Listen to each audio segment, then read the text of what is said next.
తండ్రి అయిన దేవునికి మహిమ కలుగునుగాక. ప్రభువుని యేసుక్రీస్తు నామములో చేరువచ్చిన మీ అందరికీ నా హృదయపూర్వక వందనాలు తెలియజేస్తున్నాను. నేటి పాఠ్యాంశముగా అపోస్తలుడైన పౌలు కొలస్సీలకు రాసిన పత్రిక 4వ అధ్యాయము 5-6 వచనాల్ని మన పాఠ్యాంశముగా చదువుకుందాం. కొలస్సీలకు రాసిన పత్రిక 4వ అధ్యాయము 5-6 వచనాలు. సమయమును పోనీయక సద్వినియోగము చేసుకొనుచు సంఘమునకు వెలుపటి వారి ఎడల జ్ఞానము కలిగి నడుచుకొనుడి. ప్రతి మనుషునికి ఎలాగూ ప్రత్యుత్తరం ఇయ్యవలెనో అది మీరు తెలుసుకొనుటకై మీ సంభాషణ ఉప్పు వేసినట్టు ఎల్లప్పుడూ రుచికలదిగాను కృపాసహితముగాను ఉండనీయుడి. దేవుడు తన పరిశుద్ధ వాక్యమును మన వినికిడిలో దీవించి ఆశీర్వదించునుగాక. ఆమేన్. మరి చదవబడిన ఈ వాక్య భాగం కొలస్సీ అనే ఒక పట్టణంలోని సంఘాన్ని ఉద్దేశించి పౌలు గారు చెప్పిన మాట. అని చెప్తున్న మాట ఏంటంటే, లోకంలో మానవులుగా బ్రతుకుతున్న మనం రోజువారీ మన దైనందిక జీవితంలో ఉదయం లేచింది మొదలుకొని రాత్రి పడుకునేంత వరకు మనం మాట్లాడే విషయంలో కానీ, మన ప్రవర్తన విషయంలో కానీ, మనం చేసే పనుల విషయంలో కానీ ఒక్కొక్కరు ఒక్కొక్క స్టైలు. కానీ మనం ఎలా ఉన్నా వేరు వేరు విధాలుగా మనం మాట్లాడుతున్నా మీ అంతిమ లక్ష్యం, ఒకవేళ మీరు మాట్లాడినా, మీరు ఏదైనా పని చేసినా, ఎదుటివారితో మీరు సంబంధ బాంధవ్యాలు నేర్పినా మీ అంతిమ లక్ష్యం మాత్రం ఎలా ఉండాలి, చివరికి ఏ ఫలం తీసుకురావాలి. నేను మాట్లాడే మాట నా నోటికి భోజనం తెచ్చుకునేటట్టు ఉంటే కనుక మేలు కదండి. నేను మాట్లాడే మాట నలుగురు నన్నైతే కనుక ఒక విధంగా మెచ్చుకునేటట్టు ఉండేటట్టయితే నాకు మేలు. నా మాట వలన నేను కొద్దో గొప్ప అయితే కనుక ఆస్తిపాస్తులు సంపాదించుకునేటట్టయితే అది మేలు. నేను మాట్లాడే మాట నలుగురు నాకు గౌరవ మర్యాదలు సంపాదించుకునేటట్టయితే మేలు. కానీ నేను పలికే పలుకు నా పళ్ళు రాలగొట్టేటట్టుంటే అది మేలు కాదు కదండి. నేను మాట్లాడే మాట వల్ల నా వీపు మీద దెబ్బలు పడేటట్టు ఉండకూడదు. నేను మాట్లాడే మాట నాకున్న ఆస్తిపాస్తులు పోగొట్టుకునేటట్టు ఉండకూడదు. నేను పలికే పలుకు అందరితో నాకు సహవాసం కలిగేటట్టు ఉండాలి తప్ప అందరితో నేనైతే కొట్లాటి పెట్టుకునేటట్టుకునో కలం పెట్టుకునేటట్టు ఉండకూడదు. అంటే మనిషి బ్రతుకు యొక్క పరమార్థం. లోకంలో మనుషులుగా మనం పుట్టాము, మనం బ్రతుకుతున్నాం అనుకుంటే మనం చేసే పనులు, మనం పలికే పలుకు దగ్గర నుంచి మనం చేసే పని అనుకున్న మన ప్రవర్తన ఎలా ఉండాలి, ఈరోజు ఎలా ఉంటుంది. దేవుడు ప్రత్యేకంగా ఈ మాట రాయించాలనుకుంటే మీరు ఉండవలసిన విధంగా ఉండట్లేదు కనుక జాగ్రత్త పడమని చెప్పడం. సిలువలో యేసుప్రభువారు ఉన్నప్పుడు కుడివైపున ఎడమ వైపున 2 దొంగలు ఉన్నారండి. యేసుప్రభువారు సిలువలో ఉన్నప్పుడు యేసుప్రభువారికి కుడివైపున ఎడమ వైపున 2 దొంగలు, బందిపోటు దొంగలు కూడా ఆయనతో పాటు సిలువ వేశారని రాయబడింది. ఎవరో వాడికి తెలియదు. యాక్చువల్ అయితే యేసుప్రభుతో వారికి పరిచయం లేదు. కానీ మరణ సమయంలో యేసుప్రభువారు వారితో పట్టి సహా ఒక విధంగా చూస్తే కనుక హతుడుగా ఉన్నాడు, అంటే కలిసి చచ్చిపోయేటట్టుగా ఉన్నాడు. ముగ్గురిని ఒకసారి సిలువ వేశారు. ఆ కుడివైపున ఎడవైపున దొంగలు యేసు ప్రభుతో నెరిపిన సంభాషణ ఏమి అన్నదే మీరు అర్థం చేసుకుంటే ఈరోజు పౌలు గారు ఈ మాట ఎందుకు చెప్పాడో మనకు అర్థమవుతుంది. యేసు ప్రభు అంతటి వాడు, సాక్షాత్ యేసు ప్రభు అంతటి వాడు పక్కన ఉంటే వారిలో మొదటి దొంగ యేసు ప్రభుని ఏం చేశారట? దూషించాడు. రెండవ దొంగ యేసు ప్రభునైతే ఆదరించాడు. మొదటి దొంగ యేసు ప్రభును దూషించి తను రక్షించుకోవాలని కోరుకున్నాడు. అంటే లోకపరంగా మళ్ళా తిరిగి బ్రతికి లోకంలోకి వెళ్ళి బ్రతకాలని మొదటి దొంగ కోరుకున్నాడు. రెండవ దొంగ అయితే కనుక యేసు ప్రభుని రక్షించమనే చెప్పాడు. కానీ ఈ లోకంలోంచి కాదు, కానీ నరకం నుంచి తప్పించి నన్ను పరలోకానికి తీసుకెళ్ళమని అయితే కనుక కోరుకున్నాడు. మాట ఒకటే, సన్నివేశాలు ఒకటే, మనకిచ్చిన అవకాశం కూడా ఒకటే. కానీ ఇంతకీ ఆ సమయంలో మనం ఏం కోరుకుంటున్నాం, ఏ మాట మాట్లాడుతున్నాం అన్నది ఇక్కడ ప్రశ్న. మీ వరకు వచ్చేటట్టయితే కనుక మీరేం చేస్తారో, యేసుప్రభు అంతటి వాడు పక్కన ఉంటే నువ్వు ఏం మాట్లాడతావు, ఏం కోరుకుంటావు? నీ భర్తే పక్కనుంటే కనుక మీరేం మాట్లాడుతున్నారు? మీ భర్త మీ పక్కన ఉన్నప్పుడు మీరు మాట్లాడే మాటలేంటి? మీ భార్య మీ కౌగిట్లో ఉంటే కనుక మీరు మాట్లాడే మాటలేంటి? మీ పిల్ల దగ్గర ఉన్నప్పుడు మీరు మాట్లాడే మాటలేంటి? మీ తల్లిదండ్రులే దగ్గర ఉన్నప్పుడు మీరు మాట్లాడే మాటలు. కొంతమంది చక్కటి వాతావరణాన్ని, సంతోషభరితంగా ఉంచవలసిన వాతావరణాన్ని వారికున్న బుద్ధిహీనతను బట్టి, వారు పలికే పలుకులు చేష్టలను బట్టి ఒక్కసారిగా ఆ వాతావరణం అంతా కూడా ఘర్షణగా మారిపోతుందండి. హెర్మోను మంచు వల్ల చల్లగా ఉండేటట్టుగా ఉండమన్నాడు. ఐక్యత కలిగి ఉంటే కనుక చల్లగా ఉంటారు మీరు, కూల్గా ఉండమని. ఇది 133 కీర్తన అయితే కనుక లోకం కూడా 60 చెప్తుంది. బీ కూల్ అండి, కూల్గా ఉండు. కూలే ఉంది, చల్లగా ఉన్నటువంటి అర్థం ఏంటి? ఐక్యతగా ఉండమని చెప్పటం. చల్లగా ఉండమని చెప్తే కనుక ఐక్యతగా ఉండమని అర్థం. కానీ ఈరోజు ఐక్యతగా ఉండి మాట్లాడే మాటలు కాకుండా ఏదో విరుపుడు మాటలుగా, ఏదో పుల్ల విరిచేట్టు మాట్లాడారన్నట్టుగా ఎదుటి వారిని అయితే కనుక బాధ పెట్టే మాటలు మాట్లాడతారు. సో అక్కడున్న సామరస్యమైన వాతావరణం చివరికైతే కనుక మరో విధంగా మారిపోతుంది. అప్పుడు ఈయనేమన్నాడంటే పౌలు గారు మనకు బుద్ధి చెప్తూ, మనకున్న అజ్ఞానాన్ని బట్టి మీ జీవితాన్ని మీరే పాడు చేసుకున్నారు, సంతోషకరంగా బ్రతకవలసిన వారు కూడా చివరికి మీరు ఇబ్బంది పడుతున్నారనే ఉద్దేశంతో ఈయనైతే కనుక అంటున్న మాట ఏంటో చూడండి. అక్కడ సమయము పోనీయక సద్వినియోగము చేసుకోండి. నా భార్య దగ్గర నేను గడిపే సమయం దాన్ని పోనీయకుండా చక్కగా చూసుకోవాల్సిన బాధ్యత నాది. మీ భర్త దగ్గర మీరు గడిపే సమయం, మీకు పుట్టిన పిల్లలను బట్టి మీరు సంతోషంగా గడిపే సమయం పోగొట్టుకోకండి. ఈరోజు మీకు ఏదైతే కనుక సంతోషం అనుకున్నారో అది పోయిన తర్వాత మళ్ళా తిరిగి రమ్మంటే రాదు. పోయిన తర్వాత ఏడిస్తే ప్రయోజనం లేదు. అయ్యో నా పిల్లలు నా దగ్గర ఉన్నంతసేపు ఎంత బాగుందో, ఉన్నంతసేపు మీరు పాడు చేసుకుని ఉంటే బాగుండును అనేటట్టు కాదండి. నా భర్త ఉంటే కనుక ఎంత బాగుండేదని ఉన్నప్పుడు మాత్రం ఏం చేశారు మీరు? నా భార్య ఉంటే బాగుండును, తల్లిదండ్రులు ఉంటే బాగుండునని చాలామంది అనుకుంటున్నారు. ఉన్నప్పుడు మీరేనా చేశారా? మీకు దేవుడు అవకాశం ఇచ్చినప్పుడేమో దాన్ని పాడు చేసేసుకుంటున్నారు. దేవుడు అవకాశం ఇచ్చినప్పుడు పాడు చేసుకున్నారు. ఇప్పుడు కావాలని అడుగుతుంటే కనుక అది ఎట్లా కుదురుతుంది? ఒకసారి గడిచిపోయిన సమయం మళ్ళీ తిరిగి వస్తుందా?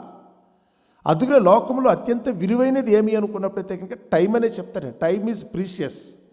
బంగారమైనా పోగొట్టుకుంటే మళ్ళీ సంపాదించుకోవచ్చు, రత్నాలు అనుకున్నా పోగొట్టుకున్నా సంపాదించుకోవచ్చండి. నువ్వు నోట్ల కట్టలో పోగొట్టుకున్నా, లోకంలో మరొకటి అనుకున్నా, ఈ పోయినవి తిరిగి సంపాదించుకునే అవకాశం వస్తుందేమో కానీ టైం మళ్ళా తిరిగి రాదు. ఒకసారి మనం పోగొట్టుకునే సమయం, విలువైన బాల్యం. నా చిన్నప్పుడు గురించి ఆలోచిస్తున్నప్పుడు అనిపిస్తూ ఉంటుంది, మళ్ళా ఒకసారి కనుక నా బాల్యంలోకి వెళ్ళిపోతే ఎంత బాగుంటుంది కదా, నా యవ్వన ప్రాయంలోకి వెళ్ళిపోతే కనుక ఎంత బాగుంటుంది కదా, పెళ్ళైన కొత్తలో ఎంత అందంగా ఉందో అదే పరిస్థితికి వెళ్ళిపోతే బాగుంటుంది కదా, నాకు ఉద్యోగం వచ్చిన కొత్తలో ఎంత థ్రిల్లింగ్గా ఉందో ఆ టైంకి వెళ్ళిపోతే బాగుండు కదా. నేను కూడా అనుకుంటూ ఉంటాను అప్పుడప్పుడు ఆ మంచి రోజులు జ్ఞాపకం చేసుకున్నప్పుడు. ఎందుకంటే గడిచిన రోజులన్నీ కూడా మంచివేరట. ప్రసంగి భక్తుడు చెప్తాడు, సొలొమోను చెప్తాడు, మునుపటి దినములు యాల క్షామకరములని అడక్కండి. గడిచిపోయిన రోజులు ఎప్పుడూ మంచివి. ఆ రోజు అనుకున్నాం ఏదో అదేదో భారమని, కానీ ఆ భారం కంటే 100 రెట్లు భారం ఈరోజు మన మీద ఉంటుంది. ఆ గడిచిపోయిన సమయం పోగొట్టేసుకున్నాం. ఇప్పుడు రమ్మంటే తిరిగి వస్తుందా? ఈరోజు దేవుడు మీకు ఇచ్చిన భార్య, దేవుడు మీకు ఇచ్చిన భర్త, వారితో గడిపే సమయం అనుకున్నప్పుడు పోగొట్టుకుంటే మళ్ళా తిరిగి రాదు. మీ తల్లిదండ్రులు మీకు ఇచ్చినప్పుడైతే కనుక ఉన్నప్పుడే చూసుకోండి, తర్వాత రమ్మన్నా రాదు. మీ పిల్లలు అనుకున్నప్పుడైతే కనుక ఇచ్చినప్పుడే చూసుకోండి. విలువ తెలియకుండా పాడు చేసుకుంటే రేపటి దినాన వాళ్ళు దూరం అయిపోయిన తర్వాత మళ్ళా తిరిగి రమ్మంటే రారు. మీ స్నేహితుల దగ్గరికి వచ్చినా, బంధువుల దగ్గరికి వచ్చినా, మీ బ్రతుకులో ఏ క్షణం దగ్గరికి వచ్చినప్పుడు కూడా గడిచిపోయింది అనుకుంటే మళ్ళా తిరిగి రాదు. అందుకని ఏ సమయంలో ఏ పని ఎప్పుడు చేయాలో చూసుకోండి. ఉన్నప్పుడు దాన్ని పోగొట్టుకుని మళ్ళీ ఇప్పుడు తిరిగి రమ్మంటే కనుక నువ్వు కోరుకుంటూ రావడానికి అది నీ చేతుల్లో లేదు. సమయం అనుకున్నది దేవుని చేతిలో ఉంది. కాబట్టి సమయమును పోనీయక సద్వినియోగం చేసుకోవచ్చు. వినియోగించుకునే పద్ధతి సద్వినియోగం, దుర్వినియోగం చేసుకోకండి, పాడు చేసుకోకండి. దాని అయితే కనుక మీరైతే కనుక పక్కన పడేసినట్టు చేయకుండా సద్వినియోగము చేసుకొనొచ్చు. సంఘమునకు విరుపటి వారి ఎడల జ్ఞానము కలిగి నడుచుకోండి. మీరు సంఘాన్ని గురించి అనుకుంటే, ప్రభుని యేసుక్రీస్తుని నమ్మిన మీరు, దేవుని మీద భయభక్తులు కలిగిన మీ దగ్గరికి వస్తే, ఎవరైతే కనుక ఇప్పటికీ అలాంటి అవకాశం లేని వారు ఉన్నారో, దేవుని ఏర్పాటులోనికి రాని వారు ఎవరైతే ఉన్నారో వారికి మీకు తేడా కనపడాలి కదా. వారి ఎడల మీ జ్ఞానమును అగుపరచాలి. ఇదిగో దేవుడు చెప్పాడు, నా టైము చివరికి నా మరణ సమయాన్ని కూడా దేవుడు ముందుగా నిర్ణయించాడు. ఒక్క క్షణము కూడా నేను పొడిగించుకోలేను. కాబట్టి నాకున్న ఈ కొద్ది జీవిత కాలంలోనే నేను దీన్ని చక్కగా వినియోగించుకోవాలి. నా బ్రతుకు కాలంలోనే నేను చక్కగా వినియోగించుకోవాలి. తర్వాత రమ్మన్నా రాదు. కాబట్టి టైంని అయితే కనుక నేను ఉపయోగించుకున్నాను. ప్రతి దినాన్ని నేను ఆస్వాదిస్తున్నాను. ప్రతి సంఘటన నేనైతే కనుక సంతోషంగా స్వీకరిస్తున్నాను. ఏది జరిగినది దేవుని చిత్తం. కాబట్టి పోగొట్టుకున్న ఉద్దేశం నాకు లేదు. నేనైతే కనుక దేవుడు నాకు ఇచ్చిన విలువైన జీవిత కాలాన్ని నేనైతే కనుక దీన్ని ఎంతో చక్కగా మరల్చుకున్నాను అనుకునేటట్టుగా మీరు వారి ఎడలైతే సాక్ష్యం చెప్పేటట్టు ఉండాలంట. మీరు జ్ఞానయుక్తంగా మీ టైంని అయితే కనుక వినియోగించుకునేటట్టు ఉండాలి అని అంటాడు అక్కడ. ప్రతి మనుషునికి ఎలాగూ ప్రత్యుత్తరం ఇయ్యవలనో ప్రతి మనుష్యునికి ఎలాగూ ప్రత్యుత్తరము ఇవ్వాలి. భర్తకి ప్రత్యుత్తరం ఎలా ఇవ్వాలో తెలుసుకుని మాట్లాడండి. తండ్రికి ఇచ్చినట్టు భర్త దగ్గర కనుక సమాధానం చెప్తే లాగిపెట్టి ఒకడు పీగుతాడు. మీ పిల్లలతో మాట్లాడినట్టయితే కనుక తల్లిదండ్రులతో మాట్లాడుతూ ఊరుకోడండి. ఎవరెవరికి ఎలా మాట్లాడాలో చూసుకోండి. ఏ మనిషి దగ్గర ఎలా ఉండాలో తెలుసుకోండి. నేను అందరికీ ఒకేలా ఉంటానంటే కుదరదు కదా. భార్య దగ్గర మాట్లాడే మాటకి, కూతురు దగ్గర మాట్లాడే మాటకి, తల్లి దగ్గర మాట్లాడే మాటకి, చెల్లి దగ్గర మాట్లాడే మాటకి తేడా ఉండదు. నేను ఎప్పుడు ఇలాగే ఉంటానంటే కనుక ఎలా కుదురుతుంది? నేనంతా ఒకటే అంటారా? భార్యతో సంభాషించే విధానం వేరే ఉంటుందండి, తల్లితో సంభాషించే విధానం వేరే ఉంటుంది. నీ చెల్లితో మాట్లాడే విధానానికి, నీ కూతురుతో మాట్లాడే విధానానికి తేడా కనపట్ల చూడండి. ఎవరి దగ్గర ఏ మాట మాట్లాడాలో చూసుకోండి.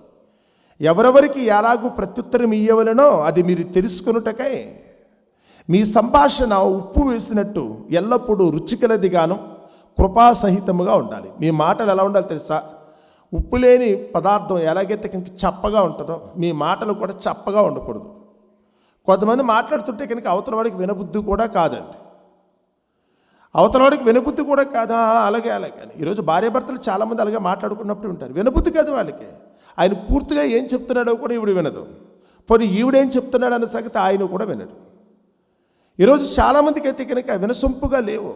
మీ మాటలైతే కనుక ఉప్పు వేసినట్టు, ఏదైనా ఒక ఆహార పదార్థములు ఉప్పు వేసినప్పుడు దానికి ఎలాగైతే కనుక రుచి వస్తుందో మీ సంభాషణలో కూడా అయితే కనుక అలాగే రుచిగా ఉండేటట్టు ఉండాలి. అవతల వాళ్ళు అయితే కనుక దాని అయితే కనుక చక్కగా ఆస్వాదించేటట్టుగా ఉండాలి. మీ మాట్లాడే మాటలు అయితే కనుక అలా ఉండాలి. మీ టైం గడుపుకోవటం అంటే ఎలాగో చూసుకొని ఊరికే పోసుకోలు కబుర్లు కాదు, గంటల కొద్ది సొల్లు చెప్పుకోవడం కాదు, ఏ పని చేయకుండా సోమరిపోతులా ఉండటం కాదు. మీ జీవితకాలంలో దేవుడిచ్చిన ప్రతి క్షణము కూడా విలువైనది. ఆ సమయంలో మీరు మాట్లాడే మాట కూడా అయితే కనుక జాగ్రత్తగా చూసుకోండి. ఆఖరి సమయం, సిలువలో ఉన్న దొంగల దగ్గరికి వస్తే కనుక ఇద్దరు బందిపోటు దొంగలకు వస్తే ఆఖరి సమయం వాళ్ళకి. ఈ ఆఖరి సమయంలో సాక్షాత్తు యేసు ప్రభువారు అక్కడ ఉన్నారు. సాక్షాత్తు యేసు ప్రభువారు అక్కడ ఉన్నారు. ఎలా ఉండాలి? ఏం కోరుకోవాలి వాళ్ళు? యేసు ప్రభువారు అక్కడ ఉన్నారనుకుంటే కనుక ఏం కోరుకుని ఉంటే బాగుండేది చూడండి ఒకసారి. కానీ మొదటి వాడికి దాన్ని ఎలా వినియోగించుకోవాలో అర్థం కాల. టైము తెలియలేదు వాడికి. యేసు ప్రభుతో ఎలా మాట్లాడాలో కూడా వాడికి అర్థం కాల. మొదటి వాడికి నేను ఏ సమయంలో ఉన్నాను, ఇది ఆఖరి సమయం కదా, దీన్ని ఎంత చక్కగా వాడుకోవాలన్న సంగతి వాడికి అర్థం కాల. రెండోది యేసుప్రభు అంతటి వాడు ఎదురుగా ఉంటే కనుక యేసుప్రభుని ఏం కోరుకోలో కూడా వాడికి తెలియలేదు. అందుకనే వాడు పనికిమాలిన కోరికలు కోరుకుని చీ అనిపించుకున్నాడు. కానీ రెండవ దొంగ దగ్గరికి వచ్చినప్పటికల్లా తన విలువేంటో తనకు అర్థమైంది. తనకున్న సమయం ఎంతో కొంచెం అర్థమైంది వాడికి. పైగా యేసుప్రభు అంతటి వాడు ఎదురుగా కూర్చున్నాడు. ఇదో ఒంటరి కదా, లక్కీ లాటరీ కొట్టినట్టే కనుక బంపర్ ఆఫర్ వచ్చింది అతనికి. పోగొట్టుకోలా. యేసు నీ రాజ్యముతో వచ్చినప్పుడు నన్ను నీవు జ్ఞాపకం చేసుకో. మాటలాడే మాట అండి. ఎవరిని ఏం కోరుకుంటే బాగుంటుందో చూసుకోండి. ఏదో బిచ్చగాడైతే కనుక ప్రతి ఇంటికి వెళ్ళి అమ్మా ముద్దట్టు ఏమంటే ఒక 10 రూపాయలు వేయండి అన్నట్టుగా అడుక్కోవటం కదా. అందరి దగ్గర ఇంతేనా?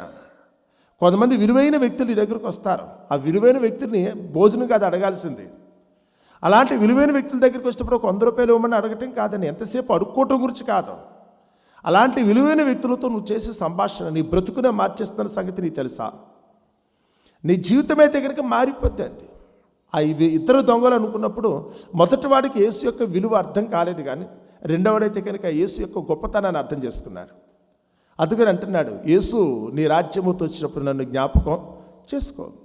యేసు ప్రభు పలికిన శిలువ మీద పలికిన అతి కొద్ది మాటల్లో, యేసు ప్రభు శిలువ మీద పలికిన అతి కొద్ది మాటల్లో రెండవ మాట ఏంటంటే కనుక, ఇదిగో ఇప్పుడే నీవు నాతో కూడా పరదేశంలో ఉంటావు కదా, నేడు నువ్వు నాతో కూడా పరదేశకు వచ్చేయి, నువ్వు అడిగిన దానిని బట్టి ఇప్పుడే తీసుకెళ్ళిపోతాను కదా.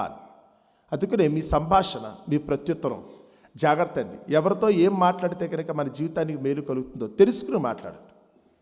ఊరికనే వ్యర్థమైన అనవసరమైన సంభాషణ చేయకండి. కాని మాటలు పలకండి. ఎప్పుడూ కూడా కొంతమంది సొల్లు ఎవరైనా కనపడితే చాలు అక్కర్లేని మాటలైతే కనుక పలకటానికి ప్రయత్నిస్తారు. కాదండి, మీరు ఉండవలసిన పద్ధతి అయితే కనుక అది కాదు. దేవుని చిత్తాన్ని ఎరిగి నడుచుకోవడానికైతే కనుక మీరందరూ కూడా ప్రయత్నం చేయాలి. అందుకని మీ మాట పౌలు గారు చెప్తున్నారు, మీ సంభాషణ ఉప్పు వేసినట్టు అదైతే కనుక రుచికలదిగా కృపాసహితంగా ఉండేటట్టు చూసుకోండి.